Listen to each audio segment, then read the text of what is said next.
I grew up watching my mother work harder than anyone I've ever known. Her palms were never soft, they were rough, cracked, and always smelled faintly of soap and food. She was a cook, not in some fancy restaurant, but for the small roadside stall she ran near the old bus station. Every morning she'd leave before sunrise, carrying her big silver pot and a bag of ingredients. By the time I woke up she was already gone. And every night she'd return tired, her clothes smelling of smoke and spices, but with a smile that somehow made our tiny home feel warm. But not everyone saw her the way I did. When I was younger, my relatives, especially my mother's in-laws, would come around during holidays. They'd sit in our living room wearing expensive clothes and fake smiles. They looked at my mother like she was something they had to tolerate.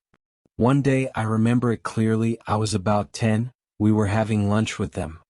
My mother had cooked everything, but when she sat down to eat, my aunt pushed the bowl away and said, laughing, "Let her wash her hands properly before touching the food. Those hands have cooked for strangers all day.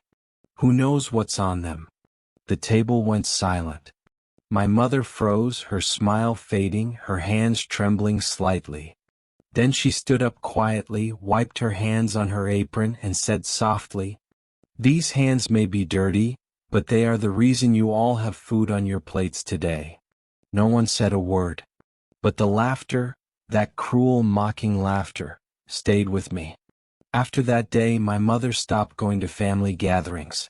She focused on her work, expanding her small stall into something bigger.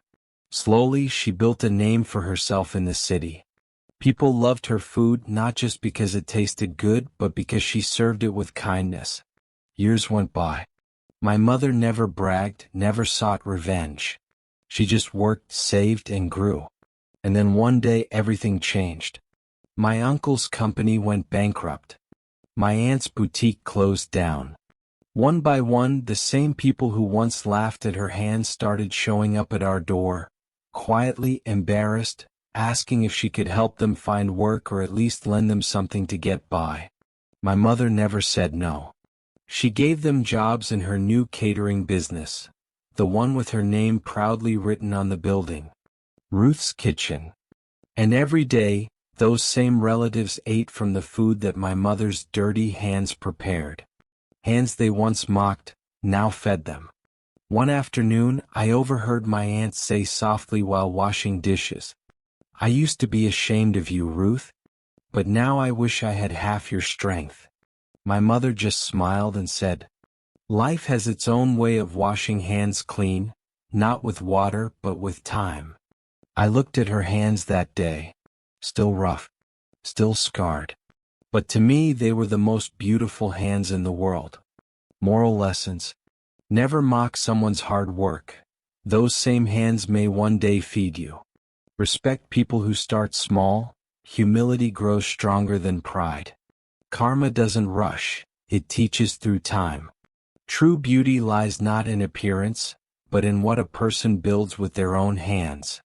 If this story touched you, kindly support us by leaving a like, sharing and subscribing to the channel so you don't miss out on any of our stories. Thanks for watching.